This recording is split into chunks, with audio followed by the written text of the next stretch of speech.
김윤경의 생생경제.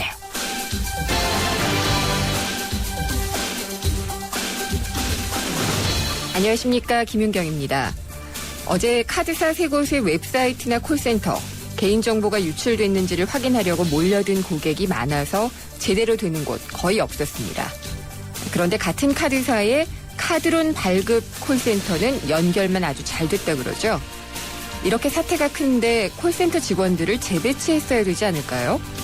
회선이 다르다고 그냥 손 놓고 있을 일입니까? 개인 정보 관리도 못한 카드사가 뒤늦은 고객 서비스에도 낙제점입니다. 카드 재발급이 그나마 다음 위험을 방지하기 위해 필수라는데 아주 힘듭니다. 저도 어제 오늘 모두 재발급 신청을 못했는데요. 일하면서 틈틈이 전화해봐야 연결이 안 되고 또 홈페이지도 계속 먹통입니다. 이러다가 정보가 악용되면 어쩌나 하는 두려움이 생기지만 속수무책입니다. 온 나라가 비정상입니다. 이번 사태를 겪으면서 내 정보가 얼마나 함부로 사용되고 있는지를 여실히 깨닫고 있습니다. 스마트 시대가 왔다더니 그 인프라는 헛똑똑이었던 겁니다.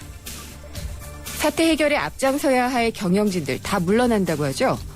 대통령도 책임자 문책을 강조했다라고 하는데 그건 다음 관건입니다. 지금은 이 책임자들이 다 책임을 져야 할 상황 아닌가요? 전선이 무너지고 있는데 지휘관과 또 부대를 철수시키면 대체 어쩌자는 건죠. 비정상부터 정상화하고 그 다음에 문책을 강조해야 되지 않을까 싶습니다.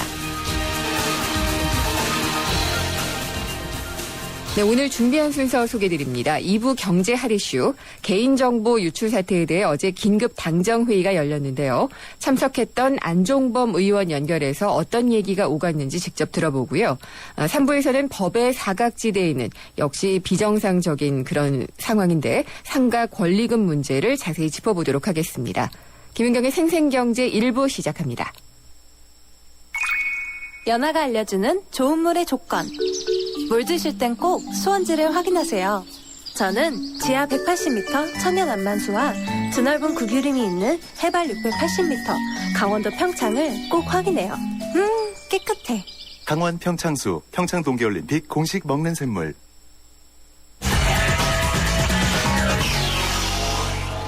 네, 오늘 증시는 어땠을까요? 신한금융투자 곽상준 PB팀장 전화로 연결돼 있습니다. 안녕하십니까? 네, 안녕하십니까. 곽상준입니다. 네, 오늘 시장 어땠나요? 네, 정말 오랜만에 이틀 연속 상승하는 흐름 보여주었습니다. 네. 두 번째의 이틀 연속 상승이었고요. 올해 들어와서.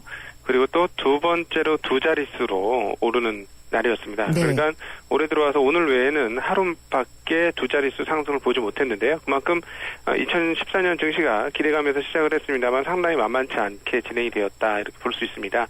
오늘 상승을 하게 된 결정적이고 가장 중요한 요인을 찾아본다면 외국인들의 선물 매수입니다. 오늘로 이틀 연속 상당히 큰 규모의 매수가 오랜만에 나오고 있는데요. 이러면서 이 부분들이 시장의 역할을 하면서 상승을 했는데 아직 좀 탐탁치는 않습니다. 왜냐하면 선물 시장, 즉 파생 시장에 의해서 시장이 움직이고 있다는 것은 시장 자체 체력은 그렇게 좋지 않다라는 것을 반증하는 것이기 때문에 그런데요.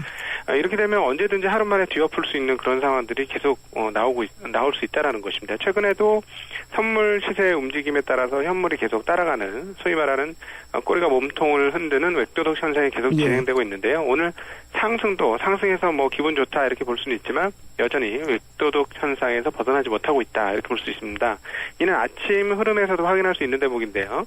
아침이 이제 시작하자마자 외국인들이 약 1000계약의 선물을 매도하자 플러스 출발했던 증시가 하락하는 그런 모습들도 보여주었습니다. 그러다 다시 선물 매수가 강하게 들어오면서 상승 반전하는 모습 보여주었는데요. 그나마 좀 의미를 찾아보자면 이틀 연속 외국인들의 선물 매수가 들어왔다라는 점입니다.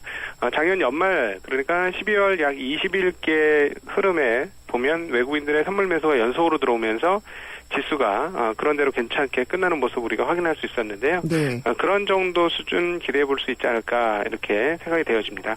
오늘 보면 그 업종별 상황들을 좀 살펴보면은요.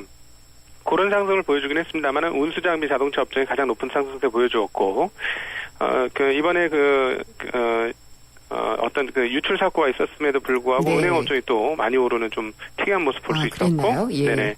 기계 업종과 화학 업종도 상승했습니다. 반면에 전기가스, 비금속, 광물, 운수 창고 업종 등은 약세를 보이는 그런 흐름들을 보여주었는데요. 이게 왜 자꾸 제가 이제 파생시장에 의해서 움직이는 시장이기 때문에 질적으로는 그렇게 아직까지 의미 부여하기 힘드느냐 이 말씀을 드렸냐면 오늘 올라온 종목 업종별 그 흐름들을 살펴보면은 오늘 지수상으로는 10.11포인트 0.52% 상승했습니다. 지수는 1963.89로 끝났는데요. 이것들 상황들을 대형주, 중형주, 소형주를 따져보면 대형주에서 0.6% 올랐습니다. 보통 이 파생시장과 연계된 현물시장은 중소형주들보다는 대형주로 집중되는 영향을 보여주는데요.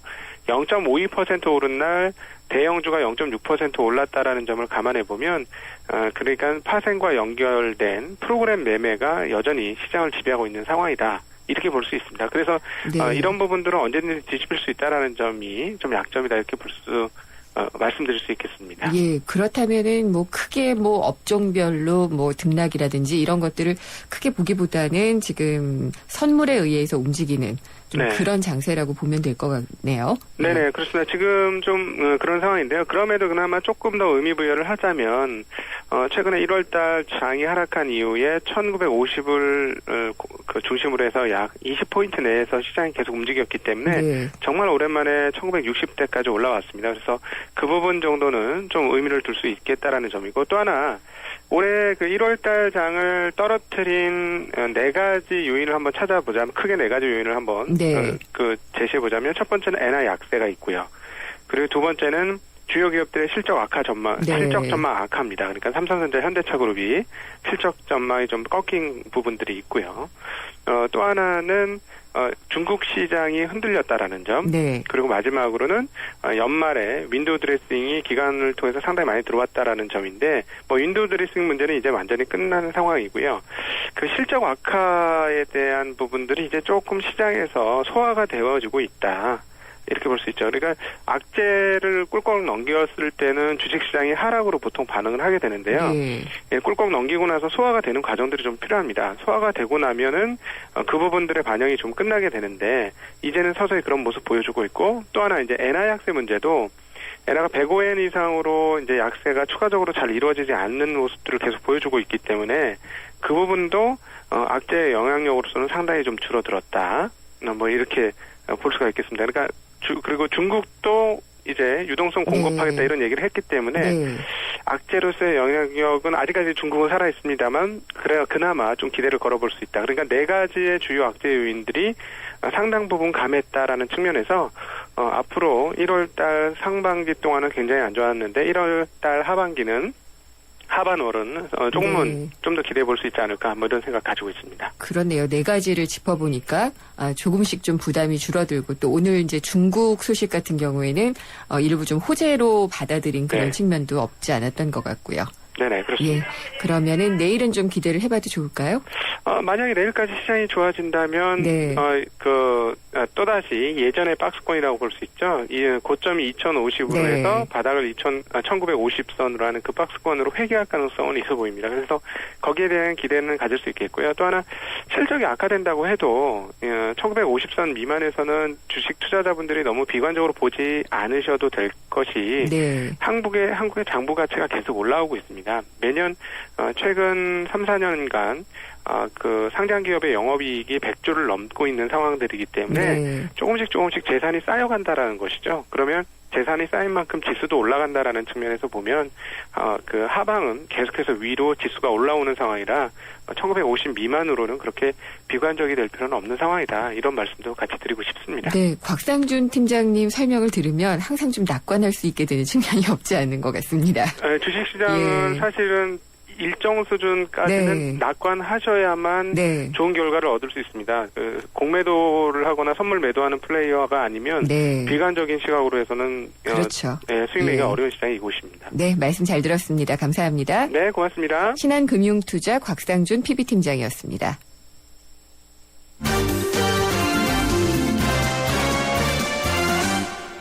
네, 오늘 경제 뉴스 살펴보겠습니다. 한국일보 이성철 산업부장입니다. 안녕하십니까? 네, 안녕하세요. 네, 전화 상태가 별로 좋지 않은 것 같은데요. 괜찮으신가요? 예, 잘 들립니다. 네네, 예. 죄송합니다. 네. 조류 인플루엔자, AI 발병 농가가 점점 늘고 있다고 하는데 이게 계속 저희가 거의 중계가 되고 있네요. 네, 그렇습니다. 네. 오늘도 지금 추가로 네. 감염된 데가 나왔는데요. 예. 전북 고창 부안의 발병 농가 인근에서 이 AI 감염이 의심이 되는 농가 5곳을 정부가 확인을 했고요. 예. 그 중에 한 곳이 이번에 문제가 됐던 H5N8 예. 그 AI 바이러스인 게 확인이 됐습니다. 그러다 보니까 이게 좀 어제 하루 좀 약간 주춤하는 거 아니냐라는 또 기대감도 나오고 있었습니다만 이 일대가 다시 전체적으로 AI에 지금 노출된 거 아니냐 그런 우려가 지금 계속 나오고 있습니다. 예. 일단 농식품부 쪽에서는 이게 새롭게 바이러스가 더 확산이 되는 것이 아니라 이미 그 발병이 확인이 됐던 그 시오리 농장 그쪽에서 발견된 거하고 비슷한 시기에 이미 발병이 됐고 다만 확인만 조금 늦게 됐을 뿐이지 새로운 감염 경로가 있었다거나 그런 건 아닌 것으로 지금 보고 있습니다.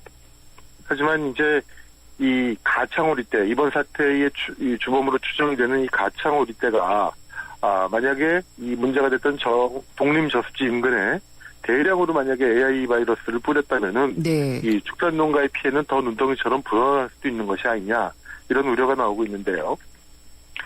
참고로 이 가창오리떼는 작년 11월까지 이 전남, 영산, 영암호 네. 이 일대에 머물다가 12월에 이번에 부안 근처에 있는 독림저수지하고 금강호 쪽으로 자리를 옮겨왔다고 합니다. 네. 근데 가창오리떼가 우리가 이제 그 TV 화면을 통해서 또 봤습니다만 굉장히 그 아름다운 군무를 펼치지 않습니까? 예. 어마어마한 이 마리가 하나의 춤을 추듯이 그야말로 그렇게 날아다니는데 특히 이제 지난 6일에는 한 20만 마리가 군무를 펼치는 그야말로 대장관을 연출을 하기도 했었고요.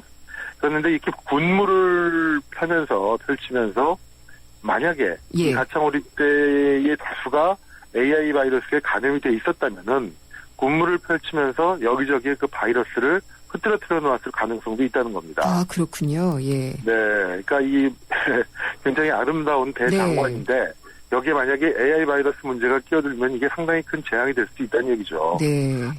그래서 정부가 이 GPS를 부착을 해놔가지고 이 가창오리떼의 군무를 촬영을 해보면은 하루 활동 반경이 한 30km 내지 40km 정도에 이른다고 합니다. 네. 보통 청동오리가 그러는데 가창오리도 결국은 이제 비슷한 환경에서 움직이는 거고 그렇다면은 고창, 부안, 정읍 이쪽까지도 AI 바이러스의 수정권 안에 들어가 있을 가능성도 있는 것이 아니냐. 네. 지금 또 학계나 의학계에서는 그런 주장도 펼치고 있다고 합니다. 네. 걱정이네요. 예. 그리고 또 이동통신사 번호 이동, 정부의 기준치를 초과했다고 하는데 이 통사들은 항상 뭔가를 초과하고 넘기고 어기고 그런 것 같네요. 작년 1년 내내 저도 네. 지금 기억에 예. 제일 많이 보도됐던 기사 중에 하나가 네. 이 불법 보조금, 예. 과열 보조금 문제였던 것 같습니다. 그건 결국 그만큼 번호 이동을 통해서 상대방 가입자를 뺏어오기 위해서 엄청난 돈을 뿌려대고 있다는 그런 얘기인데요. 실제로 이동통신사들의 지난 3년 동안의 평균 번호 이동 건수가 정부의 과열 기준치를 크게 웃도는 것으로 지금 나왔다고 합니다. 네. 참고로 최근 3년 동안의 번호 이동 건수를 보면요. 하루 평균으로 환산을 해보면 2011년 같은 경우에 2만 7천 건, 2012년 2만 8천 건, 2013년 2만 7천 건. 그러니까 3년 평균으로 봐도 매일 네. 2만 7천에서 2만 8천 건 정도의 번호 이동이 있는 것으로 지금 집계가 되고 있습니다. 이게 가능한 모양입니다. 예. 네, 네. 엄청난 분들이 이 번호를 통신사를 갈아타고 계신 거죠. 네. 근데 정부가 판단컨대 하루 2만 4천 건이 넘었으면은 시장이 과열된 것으로 판단하고 있습니다. 네. 그리고 주말은 하루를 계산하지 않고 주말은 0.75일 정도로 계산을 하기 때문에 작년 같은 경우, 재작년 같은 경우 실제로 보면 월 하루 평균 한 2만 9천에서 3만 건 정도가 실질적으로 네. 번호 이동을 한 것으로 보여지는데 이건 돌려 말하면은 정부는 2만 4천이 넘어가면 과열이 됐다는 얘기고 실제로 3만 건 정도, 2만 9천에서 3만 건이 이루어졌다면 사실은 과열도 꽤 많은 과열이 이루어졌다고 볼 수가 있던 겁니다. 네. 이동통신의 번호 이동이 과열됐다는 건 결국 그거는 그 불법 보조금 살포가 그만큼 만연했고 그만큼 활개를 쳤다는 얘기인데 네. 그럼 결국 3년 내내 번호이동 시장은 과열이 됐고 그 이면에는 엄청난 양의 마케팅 자금이 고객 유치를 위한 불법 보조금으로 활용이 됐다는 얘기인데 네.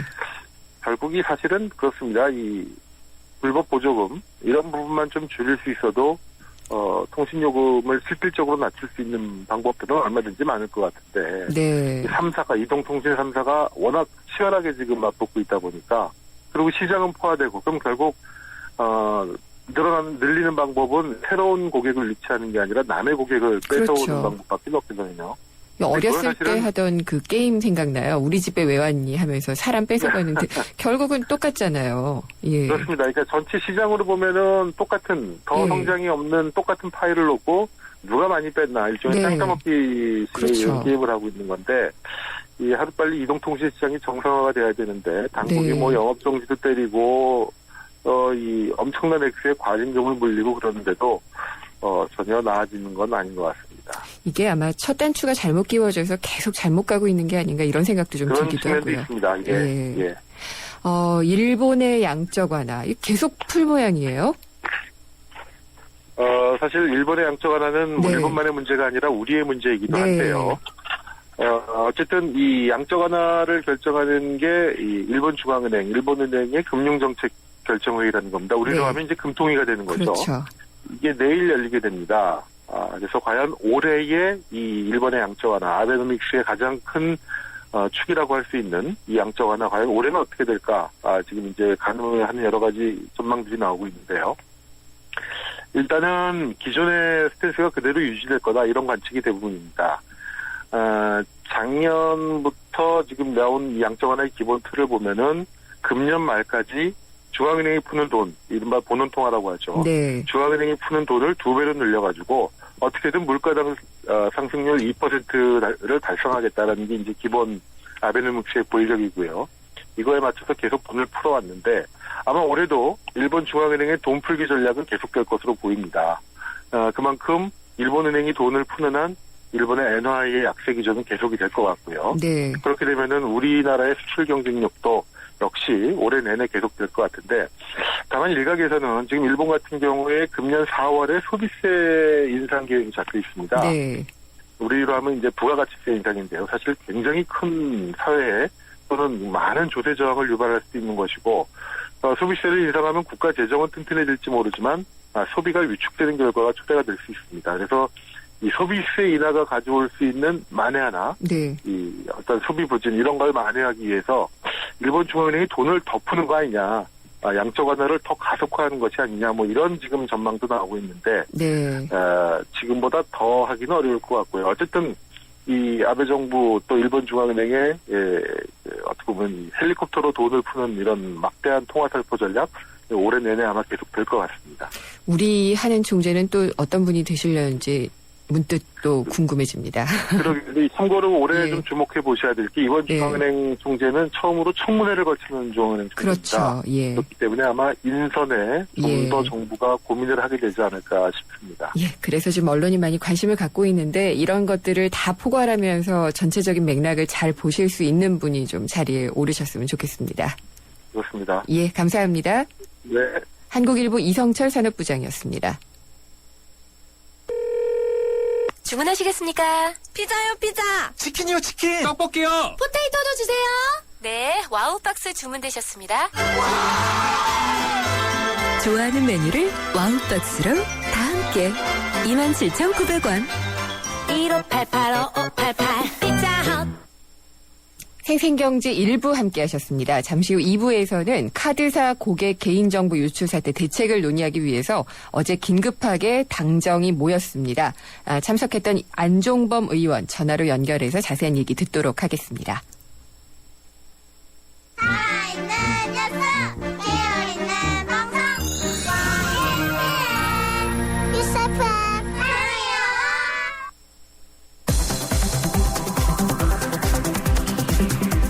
한 걸음 더 경제와 가까워지는 오후 김윤경의 생생경제.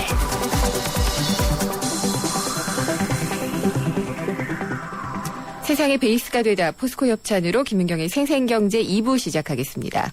생생경제 참여 방법 알려드릴게요. YTN 라디오 앱 예스가 있습니다. 그리고 짧은 문자는 50원, 긴 문자는 100원이 부과되는 휴대전화 우물정의 0945번. 트위터는 YTN_이코노미고요. 웹사이트 김은경의 생생경제로 보내주십시오. 여러분의 많은 의견 기다리겠습니다. 모두가 하고 싶어하는 일보다 누군가 해야 하는 일을 하자. 오늘의 이익보다는 내일 더 필요한 일을 하자. 함께할 때 더 큰 가능성을 창조할 수 있기에 함께 더 멀리 내일을 키우는 에너지 한화. 김윤경의 생생경제. 네, 사상 최대 규모의 카드 고객 정보 유출 사태가 있었죠. 이게 손 놓고만 있어서는 안 될 아주 중차대한 문제라고 생각이 듭니다. 손은 비록 잃었지만 우리가 외양간을 제대로 고쳐야 더 큰 피해를 막을 수도 있을 텐데 지금 이 정보가 유출된 카드 3곳 회사의 고객들 중에서 재발급이나 해지, 정지를 한 인원만도 최소 63만 명에 이르고 있다고 합니다. 어제 당정이 모여서 협의를 하셨는데 여기 참석했던 안종범 의원 전화로 연결해서 어떤 대책들이 얘기가 됐는지를 한번 들어보도록 하겠습니다.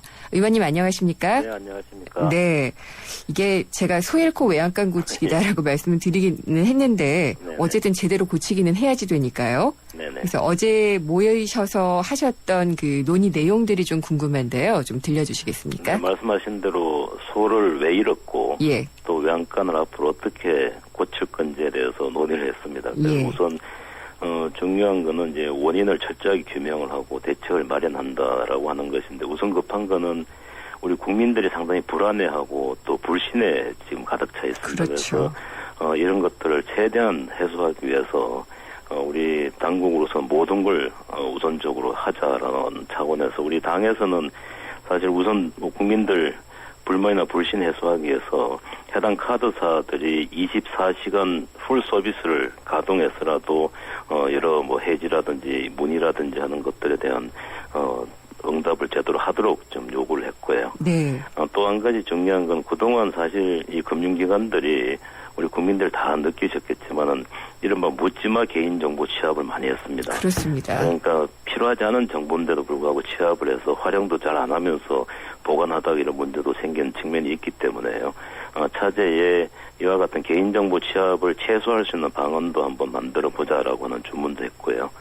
또 중요한 거는 이 개인정보와 관련된 근본 대책으로 법 개정을 제대로 하자. 관련된 법이 3가지가 있습니다. 네. 하나는 신용정보법이고 또 하나는 개인정보보호법이고 또 하나는 전기통신사업법이고 이 3법안을 이 개인정보 보호를 위해서 이번 기회에 제대로 한번 만들어보자라고 하는 차원에 이 법은 이제 우리 국회에서 앞으로 추진을 해야 되는 것이죠. 그러면 3가지 법에 대해서 어떤 부분을 그러면은 보완을 하시겠다고 얘기를 하신 건가요? 네, 이 3법이 사실은 관련된 부처가 다 다릅니다. 그러니까 예. 신용정보법은 금융위가 담당을 하고 그렇죠. 있고요. 예. 개인정보보호법은 안전행정부고요. 전기통신사업법은 미래창조과학부고요. 그래서 이 3법이 서로 잘 연계가 되고 거기에 따라서 각 부처가 서로 긴밀하게 협조 체제가 이루어져야 되는데 예. 그런 측면에서 무엇보다도 금융뿐만 아니고 모든 분야에 노출될 수 있는 이 개인정보에 대해서 이 3법 또 이 관장하는 각 부처들이 긴밀하게 협조할 수 있는 어떤 근본적인 법적인 어떤 장치를 만들자라고 하는 차원입니다. 그래서 구체적인 내용을 어떻게 담을 건지는 정부는 나름대로 TF를 만들어서 지금 한다고 돼 있고요. 우리 당 차원에서도 여기에 대해서 적극적으로 해당 상임위별로 네. 우리 의원들이 모여서 지금 논의를 하고 있습니다. 예, 이 3법이 신용정보보호법, 개인정보보호법, 그리고 전기통신보호법 3가지죠. 전기통신사업법이고요. 사업법, 예, 예. 신용정보법이고 그렇습니다. 네네. 이 3가지가 다 소관이 다르기 때문에 네네. 이런 것들을 좀 연결할 수 있는 부분에 대해서 얘기를 하셨다라고 하셨고. 예, 맞습니다. 예, 예. 예, 개인정보의 묻지마식 취합 이런 것들도 고쳐져야지 되는데 또 그런 부분도 있잖아요. 금융사가 가지고 있는 정보를 계열사에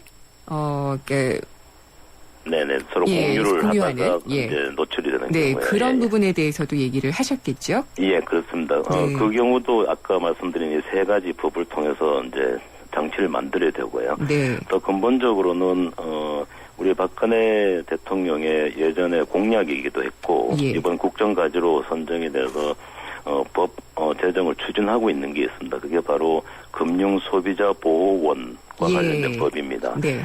이게 계속적으로 이제 계류가 돼서 아직 통과가 안 됐는데 이번 2월 국회에 우선적으로 처리하고자 저희들 여당으로서 많이 노력을 하고 있습니다. 지금 현재 금융감독원 에서 분리해서 금융소비자보호원을 새로 신설해서 네. 우리 금융소비자들이 이와 같은 정보 유출에 따라 생기는 피해도 사전에 방지할 수 있는 기본적인 어떤 그 기관을 만들고 관리를 하고 하자는 그런 차원이니까 이 법이 굉장히 중요한 의미를 가지게 됐습니다. 네. 지금 말씀하신 부분은 일단 이번 사태가 발생을 한 이후에 이런 것들을 다시 재발하지 않을 수 있도록 하는 그런 것들이라고 보여진다면요. 네네. 그러면 이번 사태의 근본적인 책임은 어디에 있다고 보십니까, 의원님은? 그 책임 소재는 이제 앞으로 이제 검찰 수사도 계속되고 여러 가지 원인 규명도 하는 과정에 밝혀지겠지만 네.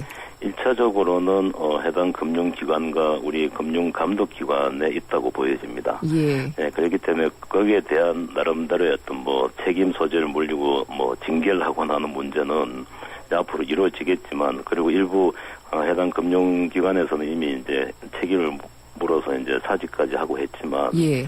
이와 같은 책임 소재도 밝혀야 되겠지만 또 중요한 것은 아까 말씀드린 대로 지금 현재 상황에서 우리 국민들이 굉장히 불안해하고 계시는 부분을 네. 빨리 바로잡기 위해서도 책임 소재는 규명을 하되 국민들의 어떤 불안을 해소하기 위한 여러 가지 당국으로서의 어떤 노력이 좀 절실히 필요할 때라고 생각합니다. 예. 그리고 아까도 말씀하셨지만은 카드사들이 뭐 24시간 지금 비상으로 경영을 해도 가동을 해도 될까 말까 한데 지금 콜센터도 가동이 잘 안 되고요. 그러니까 네. 다 이용하기가 어렵고 홈페이지는 먹통이고 예, 예. 정말 창구는 줄이 길어서 못하고 이런 부분들도 상당히 좀 불편한 것 같더라고요. 예, 맞습니다. 그래서 그 점을 저희들이 어제 많이 이제 강조를 해서 최대한 네. 풀로 가동을 하라라고도 했고요. 또 한 가지는 우리 국민들께서 너무 지나치게 불안에 떨고 있는 이 점도 사실 당국으로서는 어느 정도까지 노출이 됐고 지금 현재 상황에서는 어느 정도까지는 안심할 수 있다 정도는 좀 적극적으로 좀 홍보를 해야 될 필요도 없지 않아 있습니다. 네. 사실 2차 피해가 우려되는 것은 사실이지만 지금까지 밝혀진 것은 그 누출된 이 자료 자체가 2차 피해에 해당하는 부분은 없다라고 돼 있으니까 그럼에도 불구하고 불안한 건 사실이죠. 그런데 그 점은 분명히 지금 현재까지 유출된 정보에서는 이른바 비밀번호라든지 그런 CBC 정보는 뭐 유출이 안 됐다라고 했으니까 일단 네. 그 점은 한번 믿고 보는 게 어떻겠나 하는 생각도 들고요. 예. 그리고 이 고객정보 유출 사건이 계속 이렇게 반복이 되는 게 처벌의 수준이 좀 낮기 때문이다 이런 얘기도 여전히 있는데요. 네네. 특히나 임원진들이 어제 갑자기 다 사퇴 의사를 밝히더라고요. 물론 예, 이게 예. 사표가 다 수리되거나 한 것은 아니겠지만 책임을 지금 져야지 되는 전선에서 지금 직접 싸워줘야지 되는 지휘관들이 다 이렇게 사표를 내면은 책임은 누가 지나 이런 생각도 저는 들더라고요. 예. 그래서 예. 일부는 사표를 내서 일단 사직을 했고 대신 딴 분이 그 해당 업무를 할 수 있는 분이 이제 맡아서 하고 있는 거고요. 네. 그래서 그 책임 문제는 뭐 차차 가려지겠지만 우선 급한 건 아까 말씀드린 대로 지금 국민들을 예. 안심시키고 국민들의 어떤 불편을 빨리 해소하는 건데 네. 그 점에 총력을 기울여야 되겠죠. 네. 그래서 뭐 미국 같은 경우에는 20년 징역형도 물린다. 뭐 네네. 이런 얘기를 합니다만은 그래도 또 여전히 이런 정보 유출이라는 것은 IT 기술의 발전과 함께 또 어쩔 수 없는 부분이 있는 것은 같아요. 네, 맞습니다. 그래도 징벌적인 과징금 제도가 필요하다라고 얘기를 하는데 네네. 이게 지금 어느 정도로 얘기가 될 수 있다라고 생각을 하고 계신지요? 네, 징벌적 과징금 제도를 도입하자라고 하는 논의는 오래전부터 있었는데 네. 이번 기회에 본격적으로 논의를 할 필요는 있다고 보여집니다. 근데 그 수준이나 그리고 대상을 어느 정도까지 할 건지는 이제 앞으로 이제 더 논의를 해봐야 되겠죠. 다만 보다 근본적인 어떤 방지 대책이라는 거는 네. 징벌도 중요하지만 이 시스템 자체를 유출이 안 될 수 있는 것을 갖춰야 되는 게 급선무거든요. 네. 예, 그런 점에서 아까 말씀드린 대로 관련 부처 간의 나름대로의 이 협조 체제가 그리고 서로 연계할 수 있는 서로 맞물려서 보호막을 잘 만드는 네. 그런 과정이 굉장히 중요할 것 같습니다. 그래서 금감원이나 금융이나 안전행정부나 미래부나 그리고 금융기관 강연이나 하는 것들을 이번 기회에 다 전체를 묶어서 한번 모든 가능성을 한번 열어놓고 만에 하나 유출될 수 있는 가능성이라도 점검을 하고 사전에 방지할 수 있는 방안을 빨리 만들어야 될 거라고 보여집니다. 네. 그러면은 어제 이 당정에서 협의된 내용, 이것은 그러면은 2월 국회에서 구체적으로 얘기가 되는 건가요? 네, 그 법정인 조치는 2월 국회에서 이제 저희 국회 내에서 우리 새누리당이 추진해서 이제 예. 이 세 가지 법안 개정안 그리고 이제 금융소비자보호원을 설치하는 예. 금융위 설치와 관련된 법 개정안을 이제 처리를 할 거고요.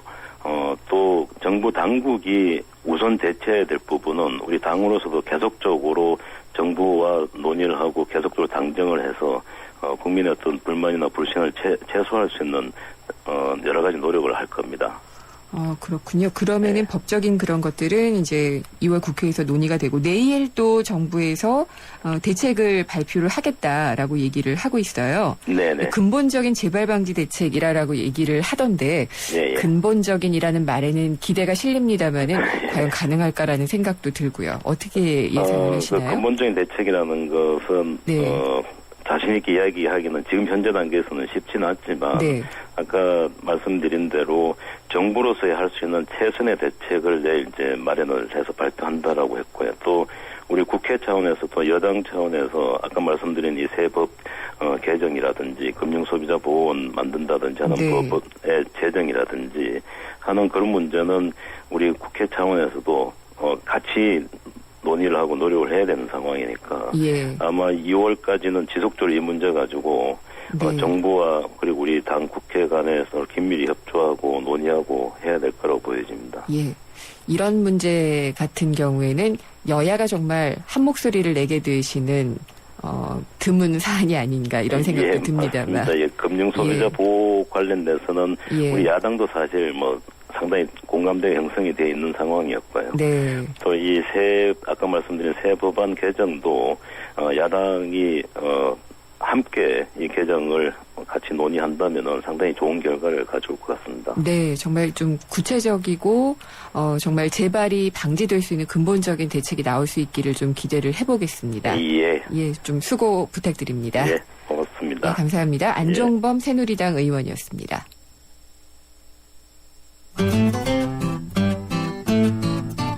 생생경제를 다양하게 만나는 방법. YTN 라디오 앱 예스와 웹사이트 김윤경의 생생경제 또는 트위터 YTN_이코노미로 실시간 듣기와 다시 듣기를 하실 수 있고 방송 내용에 대한 문의와 의견을 주실 수 있습니다.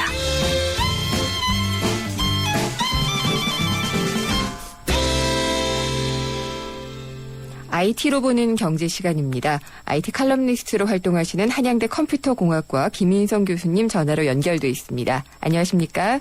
네, 안녕하세요. 네, 교수님은 정보 괜찮으신가요? 네, 저도 틀린 거로 확인됐습니다. 아, 세 군데 다. 예. 예. 어느 정도 수준이세요? 많이. 예. 이것저것 다 그냥. 민감한 정보들. 예. 저희가 이 시간에 많이 얘기해왔던 그런 보안이었는데, 네네. 그쵸? 예. 저도 지금 정보가 유출된 것으로 나오기는 했는데, 상당히 좀 근본적인 대책, 세우기가 쉽지는 않을 것 같은데, 간략하게 교수님 의견을 좀 여쭤볼게요. 지금 새로운 제도 개선이니 어떤 하청업체 관리 기준 마련이니 이런 얘기 나오는데, 네. 저는 그것보다는 지금 처벌에 대한 강화, 네. 그게 더 필요하다고 보죠. 지금 문제 생겼는데 카드사들이 지금 사용자가 직접 자기가 뭐가 이렇게 유출됐는지 확인하게 하고 네.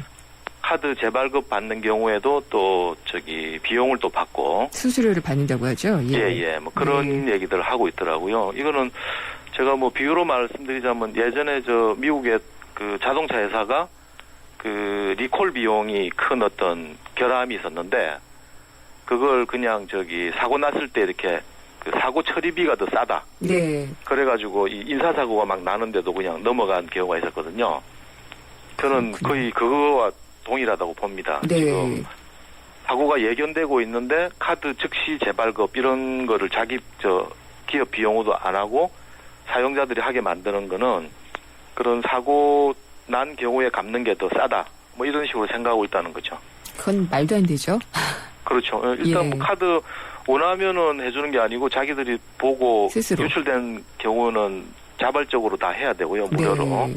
그거부터 시작해야 된다. 그리고 그런 그 사고를 일으킨 게 대해서 책임을 지고 뭐 그런 식으로 네. 그 처벌 같은 걸 좀 강화시켜서 이런 일이 안 생기게 예. 그렇게 해야지 뭐 기준을 아무리 강화시켜도 결국은 기업체들이 자발적으로 하지 않으면은 계속 이런 사고가 생길 수밖에 없죠. 그렇습니다. 이 보안이라는 것 자체를 코스트, 그러니까 비용 지출이라고 생각을 자꾸 하게 되니까 네. 맨 마지막으로 자꾸 밀어놓고 있는 것 같아요. 근데 이게 그렇죠. 가장 앞선에 있어야지 되는 게 보안인데 이런 예, 생각이 좀 들고요. 오늘 얘기도 뭐 비슷한 맥락에서 얘기가 될 것 같은데 얼마 전에 아이가 스마트폰을 만져서 1,700만 원이나 되는 거액의 요금 날벼락을 받은 사례가 있었다. 이런 뉴스를 봤어요. 네. 근데 이게 어떻게 가능했는지 좀 궁금하기도 하고요.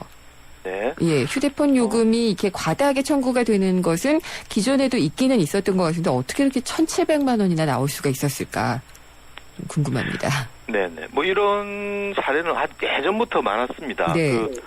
그 2G 시대, CDMA 때 그 학생이 옛날 그 조그만 스마트폰. 네. 기존 스마트폰 가지고 뭐 정보 이용하고 노래 다운받고 이러다가 그 370만 원 정도가 나와가지고 그 무선 인터넷 요금을 고민하다가 이제 중학생이 자살하고 뭐 이런 일이 생겼고요. 그리고 기억해 보시면은 우리가 스마트폰 이전에는 핸드폰을 사면은 그 실수로라도 그 데이터 통신 네. 그걸 못하게 아예 그걸 비밀번호를 걸어가지고 그럴 수 그런 건 있었죠. 아예 못하게 네. 하는 예. 그런 게 있었죠. 그러니까 통신사들은 그 노래 하나 다운받는데 정보 이용료보다 그 데이터 통신료 이게 훨씬 비싼 뭐 그런 식으로 이제 쭉 장사를 해왔죠. 그런 것들이 그 지금 스마트폰 시대에도 그 프로그램 공짜로 다운받게 하고 실제 내부에 이제 게임 같은 경우는 게임을 하다가 뭐 특별한 아이템 같은 것을 돈 주고 사야 되게 하는 네. 이런 식으로 유도를 하는데 금액이 과다하거나 뭐 갑자기 막 이런 거래가 많아지더라도 크게 이렇게 경고를 하거나 그런 게 안 하는 뭐 그런 식으로 운용하니까 이제 문제가 생기고 있는 거죠. 네, 이번 건은 제가 좀 구체적으로는 모르겠는데 보통 네. 이제 비밀번호를 치고 들어가서 앱스토어 같은 데서 애플 같은 경우에는 네. 구매를 하고 그래야지 되는데 이게 어떻게 아이가 만지다가 이렇게 가능할까요? 아니요, 그건 이번 건은 그건 아니고요. 예. 아기가 이제 자기 스마트폰으로 할 때 네. 그 부모 카드, 그다음에 네. 부모 주민등록번호를 자기가 알아가지고 이제 그냥 한 거예요. 입력을 한 거군요. 예. 네. 그리고 이제 그 결제가 됐습니다라고 그 문자가 날아오는데 네. 부모님이 그 문자 오는 전화번호를 스팸으로 처리하는 바람에 네. 그게 이제 과도하게 온 게 있죠. 그러니까 사용자가 100% 잘못이 없다라고 말하기는 힘든데 네. 그렇더라도 뭐 게임 결제가 1,700만 원까지 올라갈 때까지 통신사는 뭘 하고 있었냐? 예. 뭐 이런 비난을 피하기는 어렵죠. 그러게요. 그러면은 이게 통신사나 또 게임 업체 측에서는 사전에 이렇게까지는 안 되도록 좀 바리케이트를 칠 수는 없는 건가요? 그렇죠. 제가 보기에는 이게 그 가장 그 확실한 돈벌이라고 하는 게 그 정기적으로 이 돈을 받아가는 거예요. 네. 그러니까 뭐 세금과 같은 그게 그 자본주의 사회에서 기업들이 가장 원하는 거거든요. 모든 맞습니다. 예. 시민들한테 예. 다달이 소액이라도 받아가는 예. 뭐 그런 거를 원하는 건데 지금 통신도 딱 마찬가지예요. 지금 누구나 다 스마트폰을 쓰고 있고 집에는 뭐 IPTV부터 뭐 초고속 인터넷, 뭐 인터넷 전화까지 해가지고 거의 세금과 같은 건데 어차피 받아갈 거라면은 그 다른 기업과 차별화하는 것은 그 제가 보기에는 신뢰성이나 공정성이라고 보거든요. 네. 그러니까 지금같이 단기간에 그냥 그 왕창 이렇게 받아가는 이런 식으로 되면은 거의 웬만한 사람들은 뭐 앱을 다운받으면은 뭐 돈 낸다더라 이런 어떤 불신이 생기니까 예. 시장이 줄어드는 효과가 있죠. 그러니까 통신사들은 가능하면은 그 사용자들 이런 억울한 일이 안 당하게 억울한 일이 당하더라도 이것을 신속하게 해결해가지고 그 사용자들이 안심하고 쓸 수 있게 하는 게 네. 장기적으로는 그 훨씬 더 많은 수익을 얻을 수 있는 길이다. 저는 그렇게 생각합니다.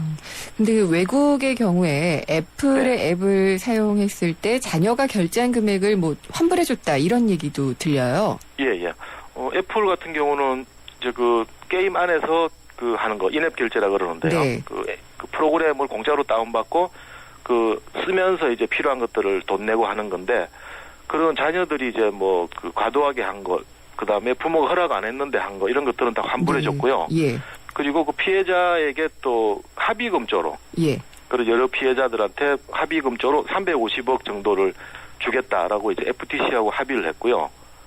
그 다음에 뭐 구글 플레이도 보면은 그 결제한 이후에 예. 그 비밀번호를 안 쳐도 되는 기간 이게 30분인데 요것을 좀 개선해야 되고 뭐 그런 여러 가지 얘기들이 있죠. 그러니까 예. 외국의 경우에는 가능한 한 어떤 그 사용자들이 억울하게 당하는 그런 네. 거를 없애가지고 그런 어떤 전자상거래 자체가 활성화되는 네. 그런 식으로 장기적으로 보고 영업을 하고 있죠. 그러면은 이게 그 애플이 합의금을 지불을 한 건가요? 이제 그런 문제가 생겼을 때 예. 그 뭐죠, 저 피해에 대해서 보상하고 네. 이런 문제가 안 생기게 재발 방지하고 이런 노력에 예. 350억 정도를 쓰겠다라고 네. 이제 합의를 한 거예요. 예. 네네. 일단 그렇군요. 뭐 기본적으로 피해 금액은 다 환불하는 거는 이제 기본으로 하고요. 네. 네네 그런 식으로 하고 있죠. 참 이게 개인들이 조심하지 않으면 생기는 문제이기는 한데 이런 식의 방지책이 없다면은 우리는 또 속수무책으로 당할 수밖에 없는 거고요. 네네. 이 카드사 정보 유출도 그렇고 통신사 요금 폭탄도 그렇고 정말 편안할 날이 없는 것 같아요. 네네. 네, 이런 일이 왜 이렇게 계속 일어난다고 봐야 될까요? 그 아까 말씀드린 것처럼 네. 그 어떤 통신사나 이런 업체들은 이 국민들한테 세금을 걷는 것과 같은데 네. 그걸 장기적으로 봐야 되는데 단기적으로 좀 빨리빨리 더 많은 돈을 얻겠다. 그 소위 ARPU라고 하나요? 네. 객단가라 그러죠? 그러니까 예. 사용자 한 명한테 돈을 얼마나 뜯어낼 수 있느냐. 네. 이걸 이제 수익률의 지표로 보고 막 그렇게 하고 있는데 이런 것보다는 그 장기적으로 꾸준하게 그 신뢰를 얻어서 사용자를 더 모으는 게 훨씬 더 나은 거라고 보고요. 그 다음에 처음에 말씀드린 것처럼 카드사들은 그 피해를 입거나 해킹을 당하더라도 네. 책임을 지지 않아도 되니까 예.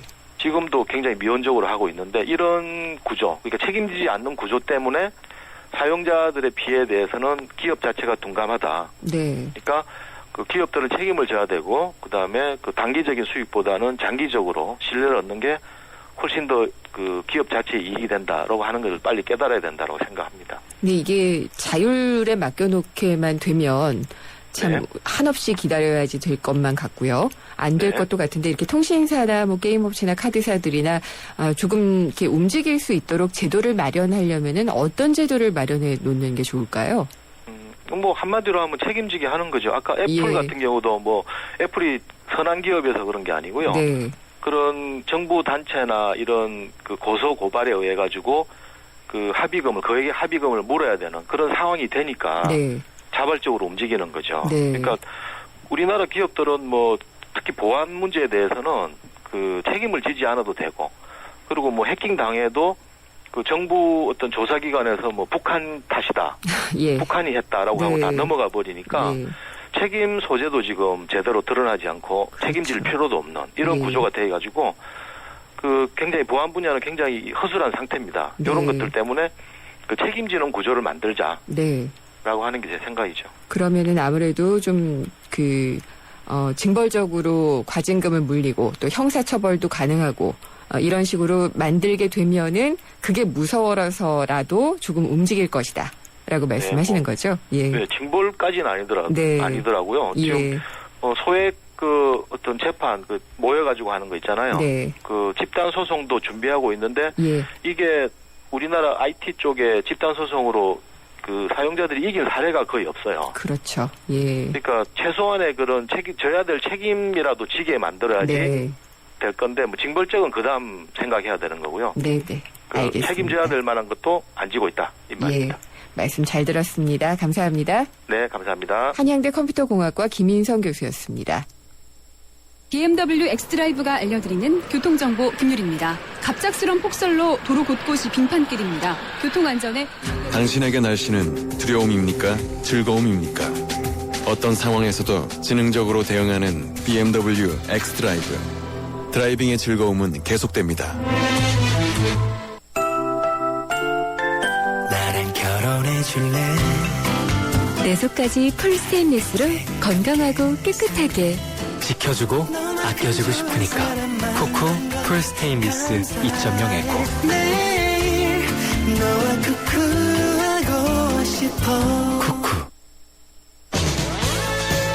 네, 3부에서는 정말 비정상적인 관행이죠. 법에도 없는 우리만의 권리금 문제 짚어볼까 합니다. 내시 뉴스 듣고 생생경제 3부에서 뵙겠습니다.